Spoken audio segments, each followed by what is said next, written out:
All available assistance required at Dubai. Emergency descent underway. 22 minutes after takeoff, Get your oxygen mask on. the pilots of a UPS cargo jet face a life-threatening emergency. A cockpit full of smoke is an absolutely terrifying condition. Can you see anything? Oh, I can't see anything. It's about as bad as you can get. The pilots need information fast. Tell me what to do. What altitude, what speed, what heading? Controllers on the ground may be their only hope. I want you to tell him exactly what I say when I say it. It's almost impossible to grasp the magnitude of the task. 300 feet, any runway is available. If he doesn't sort this out, this is going to result in a catastrophic accident.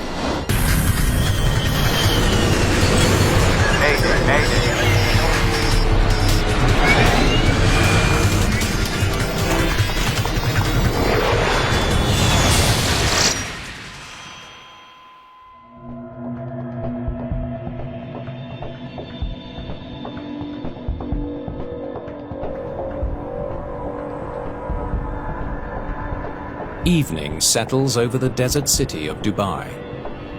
The world's tallest building shimmers in the twilight. In the sky above, a 747 cargo jet climbs out from Dubai International Airport. Autopilot, engaged. After a routine takeoff, the crew of UPS 6 can now let the autopilot take over most of the flying and settle in for a long night. You'll never get tired of that view. First Officer Matthew Bell is piloting the plane. He's a former US Marine who's been with UPS for 4 years. Nice flying, by the way. Got a good touch on the controls. Captain Doug Lampy is also a seasoned pro. He's been with UPS for 15 years and logged more than 4,000 hours on the 747. Both of them were said to be very skilled aviators, very experienced. The massive cargo hold of the 747 is filled with 228,000 pounds of freight bound for Germany. The 3,000-mile journey will take the plane northwest from the United Arab Emirates, past Bahrain and the Middle East, before crossing Europe to land in Cologne. Dubai is one of the major cargo hubs in the Middle East, in fact, in the world.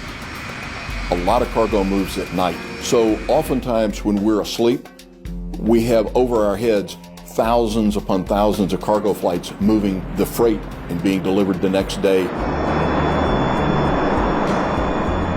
As the 747 climbs, it passes into Bahrain's airspace, and the captain tunes his radio to contact a new controller there. Bahrain, UPS 6 climbing to flight level 320. That'll be fine, UPS 6. This is Bahrain, and you are in radar contact. Radar contact now for UPS 6, thank you. Richard Phillips is now responsible for the plane. It's busy airspace. There's a lot of frequency changes. There's a lot of different air traffic controllers you talk to while traversing this airspace.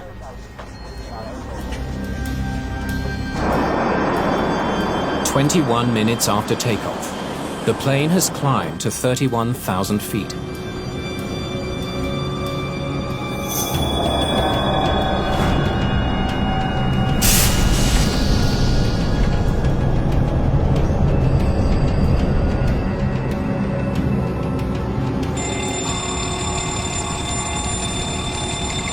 Fire, main deck forward. An alarm warns of a fire in the cargo hold. I'll fly the airplane, you run the checklist. Okay. Checklist for fire, main deck forward. Land at nearest available airfield.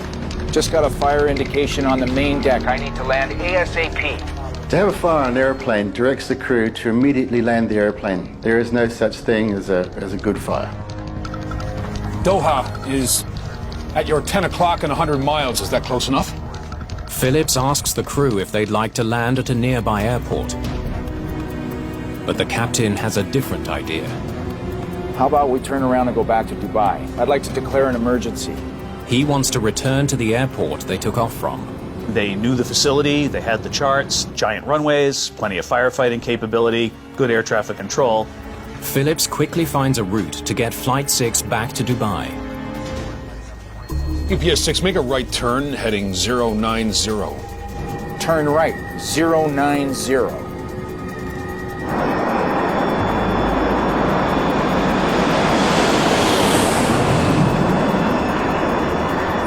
It will take 25 minutes to fly the 207 miles back to Dubai International. All available assistance required at Dubai. Emergency descent underway. In Bahrain, Phillips' workload just skyrocketed. Iraqi Airways, Flight 10, descend flight level 27000. It's his job to keep the airspace around UPS 6 clear of other planes. Iraqi Airways, Flight 1, turn right 10 degrees. I've got an emergency descent. When you declare an emergency in an airplane, anywhere in the world, you can fly at any altitude, at any heading, go in any direction, fly through any airspace. Dubai 70, make a left turn 190. It doesn't matter. You own the sky. Pack 2 and 3 off. The first officer activates the fire suppression system and depressurizes the cargo hold. The maneuver sucks the oxygen from the hold, which should stifle the flames. Cargo airplanes have a unique advantage in that they can starve a fire of oxygen, which is one of the 3 essential elements of a fire. Get your oxygen mask on. The pilots also don emergency masks with up to 2 hours of oxygen, in case smoke gets into the cockpit. Part of the checklist is to put on your oxygen mask. You don't have any choice, and in a fire it's pretty obvious that you need to be breathing. Captain Lampe flicks off the autopilot and begins flying the plane manually. For a pilot to be hands-on in the emergency, he can immediately make inputs to the airplane without having to deal with making entries to a computer or anything like that. He can just simply point the airplane where he wants it to go.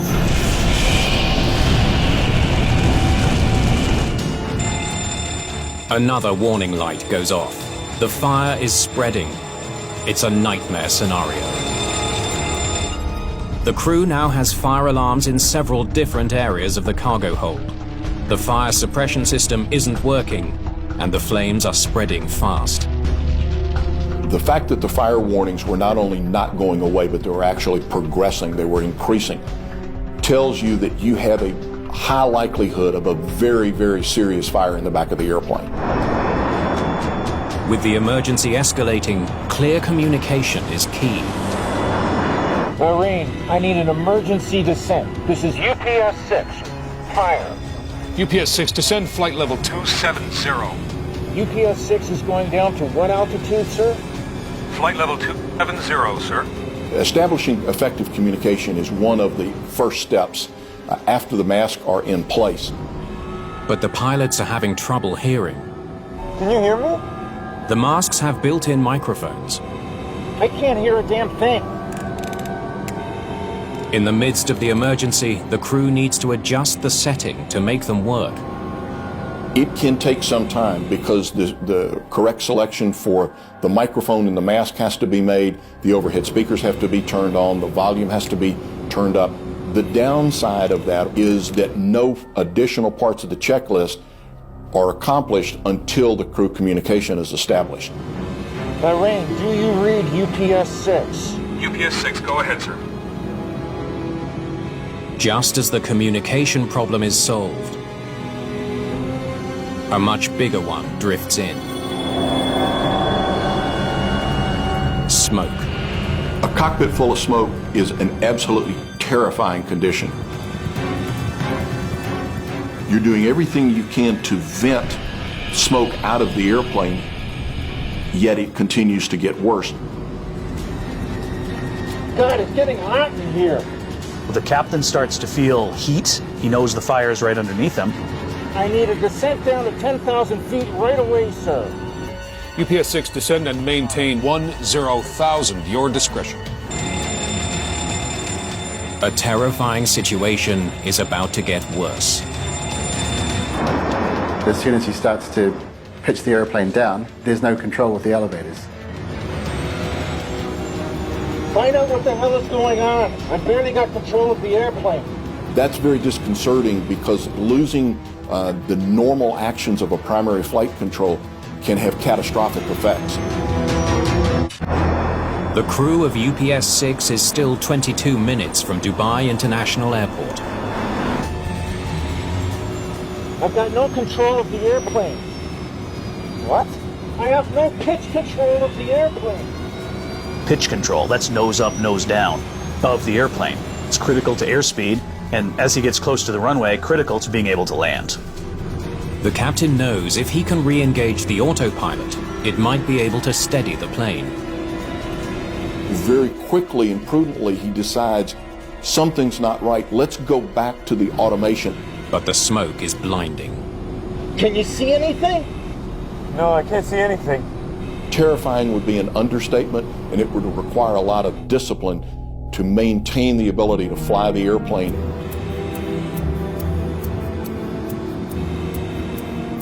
The captain gropes through the smoke and finds the autopilot control.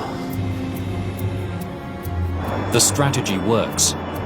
For now, the plane is stable.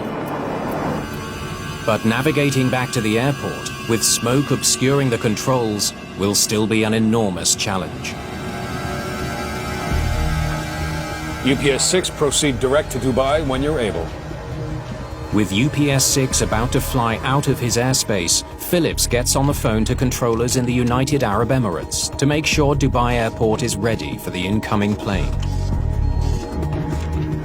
UPS 6 is reporting a cargo fire and has declared an emergency. Try and get Dubai into the computer. The crew needs to program their autopilot for the return to Dubai. Let's get straight into 12 left. 12 left. Okay. Unfortunately, the pilot is going to need to see that autopilot to configure it. No, I can't see it. It's almost impossible to grasp the magnitude of the problem-solving task. If they can get close enough to the runway and maintain the correct speed, a high-tech guidance system at the airport might help get the plane to the ground. The Instrument Landing System, or ILS, sends out radio signals from the end of the runway. It can guide the plane down both vertically and horizontally from about 12 miles out. The autopilot in the 747 is pretty sophisticated. It could pick up that Instrument Landing System signal and automatically fly the airplane and bring it all the way, basically to the threshold of the runway. But first, Bell has to dial in the right frequency for the ILS signal from runway 12 left. Somehow, through the smoke, he does it. UPS 6 is now less than 20 minutes from the runway. Okay, UPS 6 is straight into 12 left, sir. Straight into 12 left. All planes, stand by. Other flights are rerouted to clear the way for UPS 6. Everyone is waiting for the mammoth 747 to land. Give me a heading if you can. I can't see. Okay, stand by. The crew needs Phillips to finish guiding them to the runway. Abu Dhabi, stand by. He has to work fast. They're almost off his radar screen. Most of the time, pilots can at least see their instruments. In this case, the controller needed to be helping them in something very, very basic: airspeed, altitude, and heading. I need that heading. It's getting really hot in here. Just when the crew needs him most. We'll get right back to you with that, sir. Have that clipboard, please. Phillips loses radar contact. Thank you. UPS 6 has flown beyond the range of Bahrain's radar. Emirates, this is Bahrain Area Control. I need your readouts for UPS 6. They're off my radar. Since he can no longer see UPS 6, Phillips asks controllers in Abu Dhabi to track the plane on their radar and send him updates. Heading 106. UPS 6, heading is 106. UPS 6, heading 106, if you're able. Moments later, the pilots face their worst crisis yet.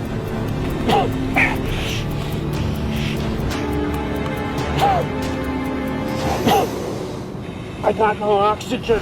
Okay, hold on. Are you okay? The captain isn't getting any air. I got no oxygen. I can't breathe. There's emergency oxygen beside the jump seat at the rear of the cockpit. But the captain can't reach it. Oxygen. The captain now has just one option, but it's risky.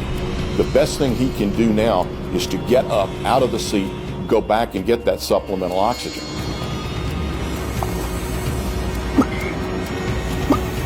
You fly. I've got it. I got control. No pilot wants to leave the controls in an emergency. It goes against every instinct. That would be a hard decision to make, and one made almost out of desperation, or put another way, made with no other choice. As the seconds pass, with no sign of the captain's return, First Officer Bell faces a terrifying reality. He is now on his own. The situation now is doubly worse for the first officer. The captain is most likely incapacitated. He's no longer communicating. And now the first officer's got to do it all himself. Mayday, mayday, mayday! Can anyone hear me? As the slow realization happened, the captain's not coming back. All it does is intensify the focus of, what do I need to do to get on the runway in Dubai? Bell is also facing another problem. After flying beyond Bahrain's radar range, he is now about to fly out of its radio range as well. Just like a cell tower or a AM/FM radio, as you get farther away, the signal gets weaker and weaker and eventually doesn't work anymore. UPS 6, contact Dubai 132.1. Controllers give him a new frequency to tune in to Dubai control. But it's no use. The smoke in the cockpit is too thick. Sir, we're gonna have to stay with you. We can't see our radios. Can you give me an altitude? He couldn't change back to the Dubai frequency. So the problem now is, how do you talk to someone out of radio range on your frequency? His only choice is to stay with Richard Phillips in Bahrain. Phillips has to think fast. Sky Dubai 751, you're my intermediary. Sky Dubai 751, roger. In a quick piece of thinking, the controller said, I'm going to use relays to communicate with the airplane which is flying out of my radio range. He recruits a plane that's flying within radio range of both Bahrain Control and UPS 6. This plane will act as a relay, forwarding messages to and from the stricken plane. At the same time, controllers in Abu Dhabi are tracking UPS 6 on radar and feeding that data to Phillips by phone. UPS 6, your altitude is 15,000. This is Sky Dubai 751 relay. It's a makeshift system that could save the first officer's life. UPS 6 is now just 12 minutes from the runway in Dubai, hurtling toward it at more than 400 miles an hour. Dubai is how far? It is possible for a single pilot to land a 747, but in an emergency, the workload is immense. He can't see his instruments, doesn't know where he is in relation to the ground or the airport, and has basic troubles in controlling the airplane. That's about as bad as you can get. Sir, you're gonna have to work faster. Give me a heading direct to the airport of Dubai and give me immediate vectors. UPS 6 requests radar vectors to the runway. Okay, tell him to stand by. UPS 6 requests vectors to runway. In Bahrain, Phillips draws on all his experience to manage the communications. The air traffic controllers were faced with this unique situation. Pilots who couldn't see their instruments, never mind just couldn't see outside, and were trying the best they could to give this pilot the information that he needed. Current airspeed immediately! Immediately! As he fights for his life, all Matthew Bell knows is that the information he needs can't come soon enough. There's a lot of people in this communication loop, and information has to pass from one person to the next, to the next, to the next, and this takes time. And that's something the first officer doesn't have very much of. As UPS 6 speeds ever closer to Dubai, Phillips struggles to keep the lines of communication open. As each relay plane flies out of range, he must scramble to find another. Dubai 1, you up? Dubai 1, go ahead. Dubai 1 is a government aircraft, a 747. Captain Paddy Hurst will be the voice Bell hears during the final descent. Dubai 1, your radar contact, sir. I need you to do relays for UPS 6. All right. What do you want me to tell UPS 6? I want you to tell him exactly what I say when I say it. The next 5 minutes will decide the fate of UPS 6 and its lone pilot, Matthew Bell.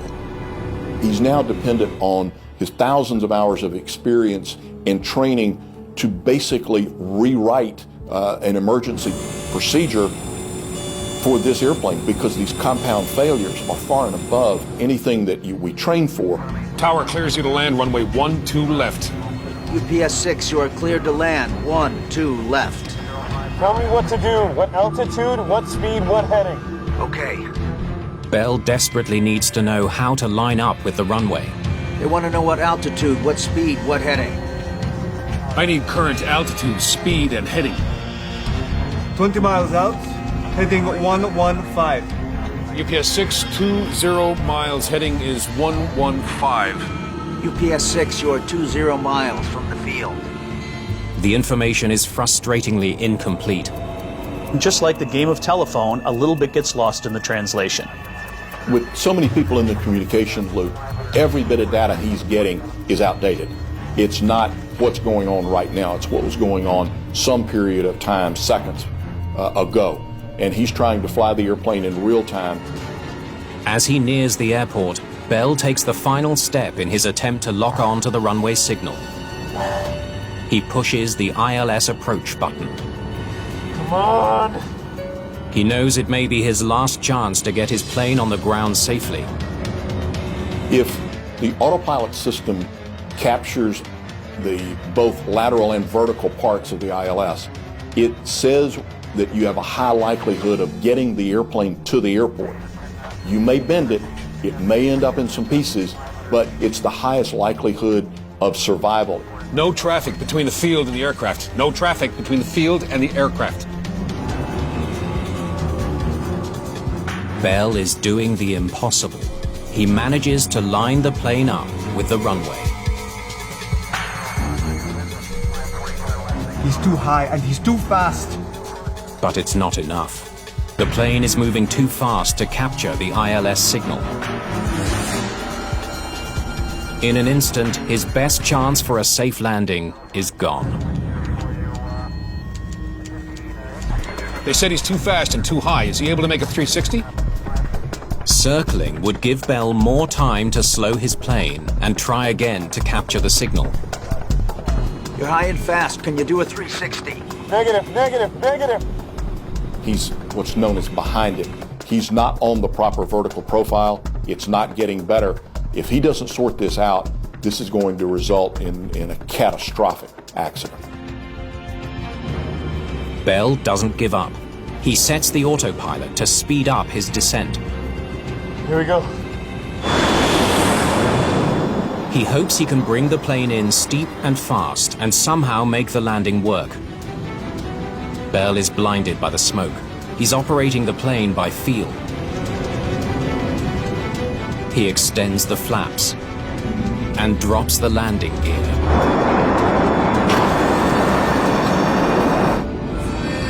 An alarm warns Bell the gear did not drop. I have no gear.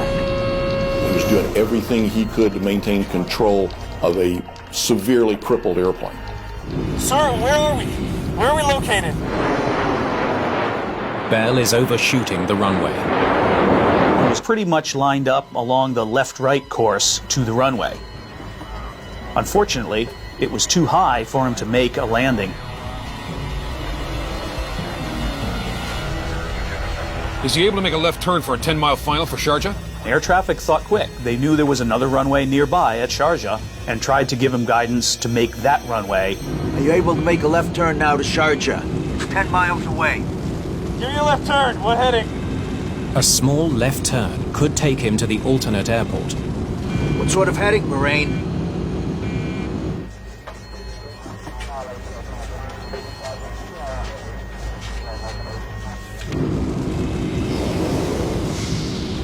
left. What heading?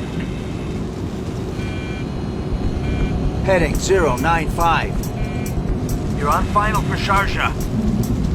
Bell tries to enter the heading into the autopilot.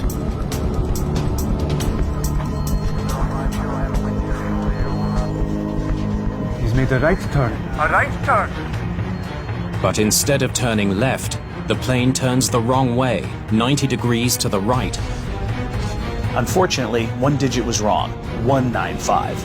And instead of turning left towards Sharjah, the airplane turned right, away from Dubai and Sharjah. Bell feels the plane banked the wrong way. He disconnects the autopilot to try to correct his course, but he still has no manual pitch control. The nose of the plane drops. He has no manual flight controls. So the auto flight system is off, and he has to control pitch, but he has no elevator control. My airspeed! What's his airspeed? Ground speed 266. The first officer never gave up trying to fly the airplane or land the airplane.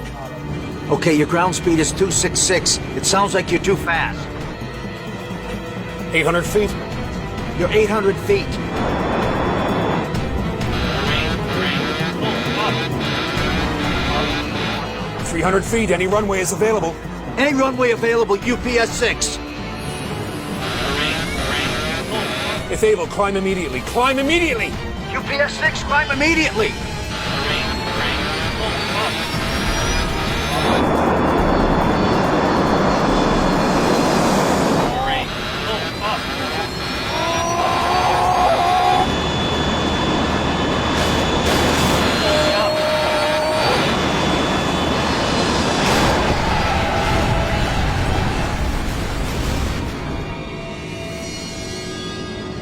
What's the word?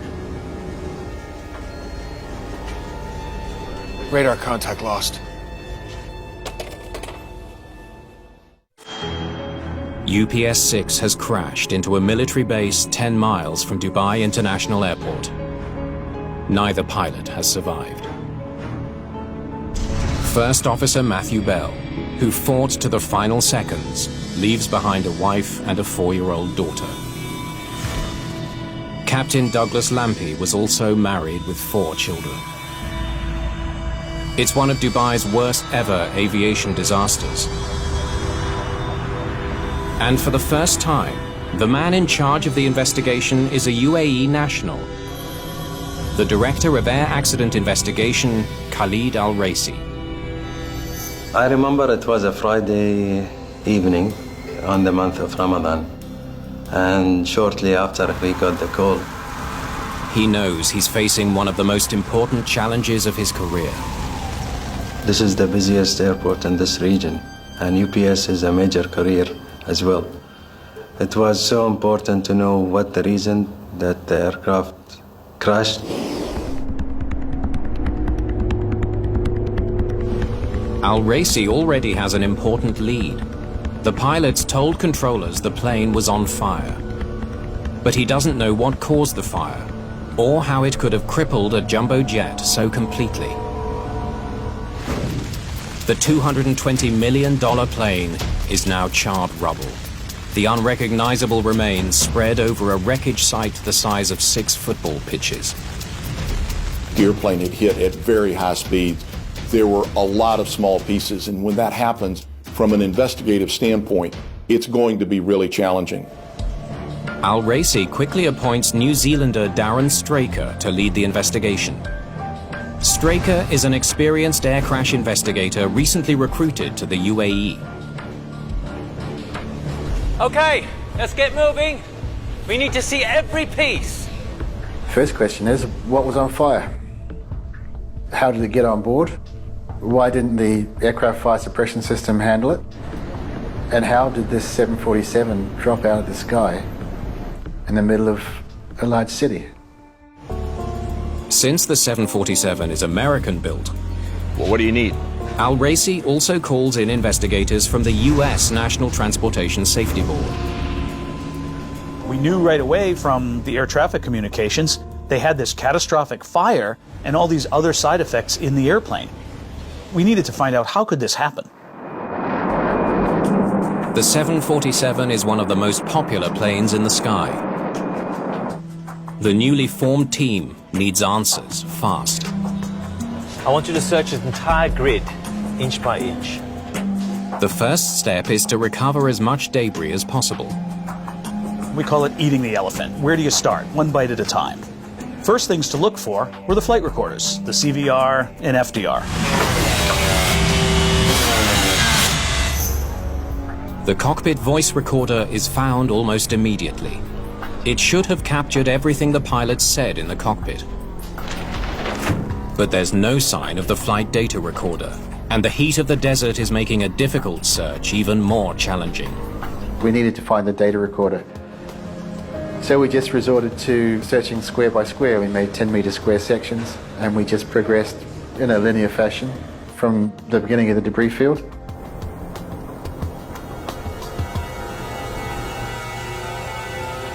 Meanwhile, investigators hope the cockpit voice recorder will provide some leads. Fire, main deck forward. But it only raises more questions. I'll fly the airplane, you run the checklist. Okay. Pack 2 and 3 off. The recording shows the crew reacted quickly, immediately engaging the onboard systems designed to contain a fire. Why couldn't they make it back to the airport? Those systems should prevent this from happening, but they didn't. I got no oxygen. I can't breathe. The thing that stood out for me was the speed of the onset of the problems they faced. How does a fire get so out of control, uncontained, that the airplane is rendered almost unflyable and the crew is put at risk? 3 days in, the search for the second recorder pays off. The flight data recorder should contain information about exactly where the fire started and how it progressed. Let's see what the lab can do with this back in Washington. Investigators won't know what they have until they can get the recorder to an NTSB laboratory for analysis. Recorders are designed to withstand some fire and some heat, but they're not completely immune. They can be burned, they can be damaged by heat and by impact.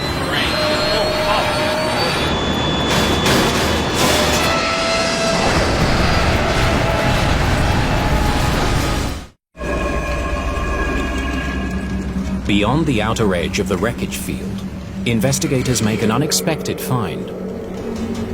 We looked outside the burned area and saw this little shrub, maybe 3 feet high, just sitting out by itself in the dirt, burned, far away from the main area.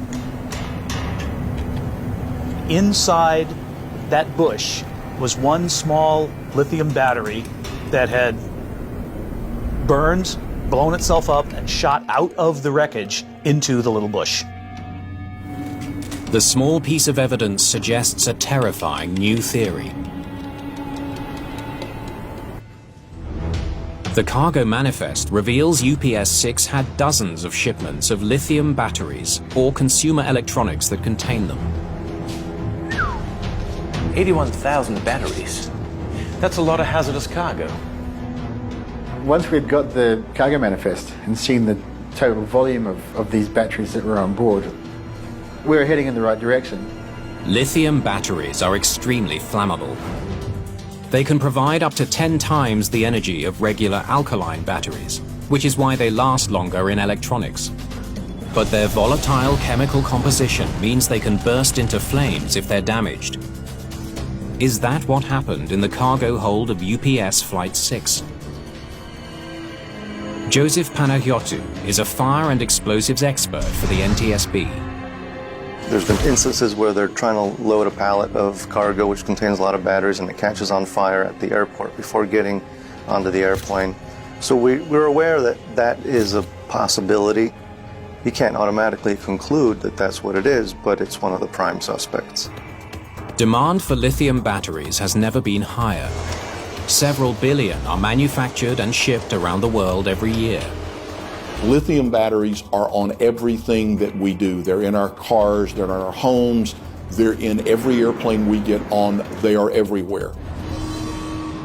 At a testing facility in the United States, Straker runs lab tests to explore just how flammable lithium batteries can be. The results are astonishing.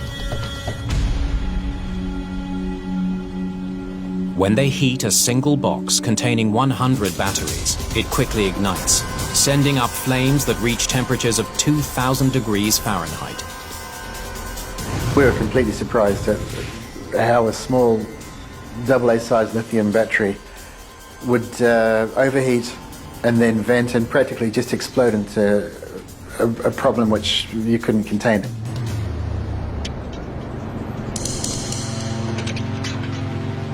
The black box flight data has been downloaded. Investigators study each parameter, trying to reconstruct how the plane broke down over time. We could see numerous systems failing, things dropping offline. We could start tracing back as things were failing, lining them up physically with the airplane. The next step is to map the failures and use them to trace the path of the fire. The data paints a vivid picture of an intense fire that burned through the cargo hold at a critical location. All the failures are right here, behind the cockpit.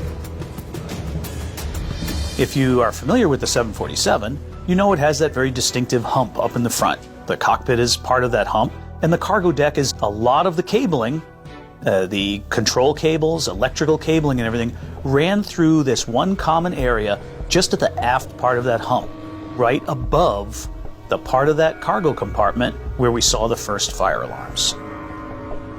So what was in the containers beneath those systems? Bingo. Lithium batteries.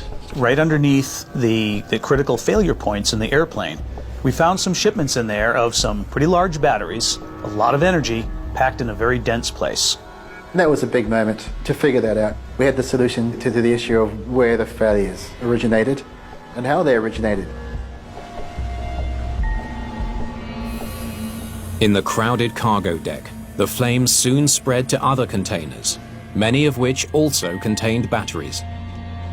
We've seen in fire tests that sometimes they become projectiles, flaming projectiles, and they can spread a fire that way and make it even worse.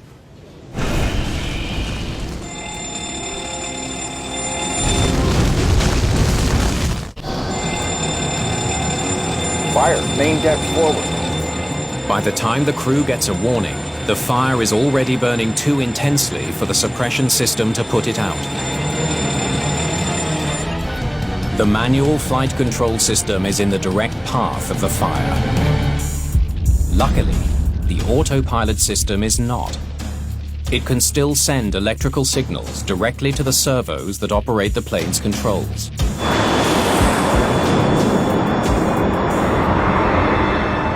But when the pilot switches off the autopilot, the plane becomes nearly impossible to fly.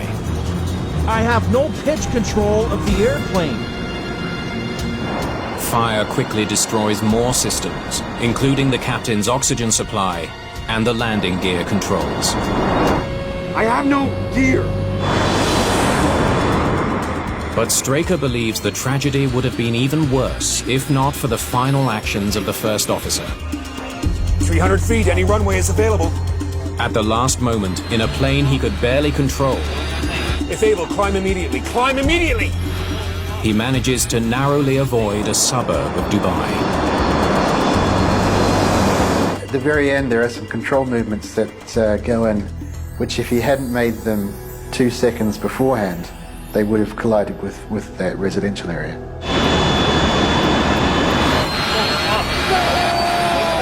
He knew what was in front of him, and he also knew from the ground proximity warning system that time was running out.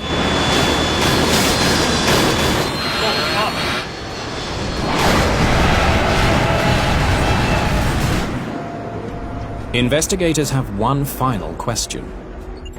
The 747's cargo area is equipped with a flame-resistant liner. It wraps the entire cargo hold in a protective shield. It should have protected the critical systems.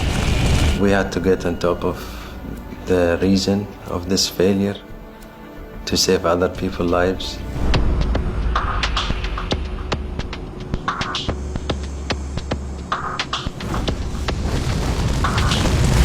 To find out how fire could have burned through the plane's protective cargo liner, investigators conduct another dramatic test.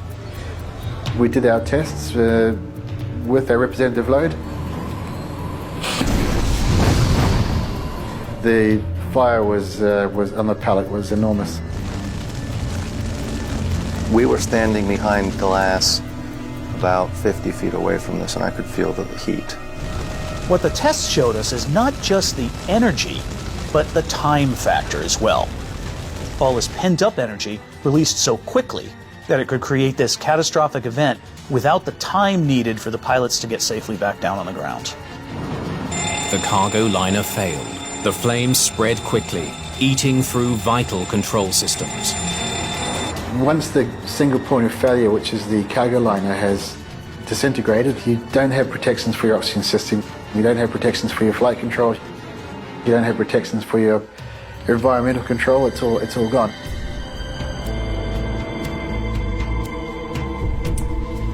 It all came down to a single point of failure. We never thought that a new aircraft could have such failure, or nobody thought of these failures would happen. The final report highlights the need for better smoke detectors and fire extinguishers in cargo holds. It also calls for new fire-resistant cargo containers. The final report for UPS 6 came up with 36 safety recommendations. This number talks by itself on the depth of the safety lessons which we learned from this accident. One of the big changes that's already occurring in the cargo industry is the concept of container-level fire detection. Rather than relying on the smoke detection or fire detection in the cargo compartments themselves, these very large compartments, we're moving towards the ability to detect fires inside the cargo pallets themselves, inside the containers, rather than waiting before it's too late and too big. At UPS, the entire company mourned the loss of their colleagues. Even before the report came out, they took steps to keep their pilots safer. The company is testing a new cargo container that can withstand a 1200-degree fire for up to 4 hours. That type of containment capability will allow our people, as well as anyone in the world, to safely get an aircraft on the ground no matter where they're flying. UPS has also improved safety in the cockpit. We've implemented full-face oxygen masks, which can be placed on our pilots with one hand. 3 seconds gives them more time to respond to perhaps a smoke-filled cockpit. We also will be the first international carrier to install EVAS, which is the Enhanced Vision Assurance System. The new system creates a sealed air bubble for the pilots that allows them to see both their instruments and the view ahead if the cockpit ever fills with smoke.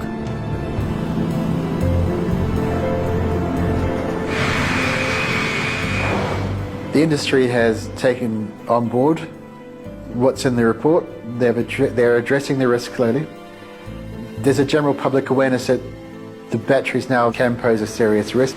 So if all of the safety recommendations which the Civil Aviation Authority have put in the report are implemented, any other similar accident will be avoided.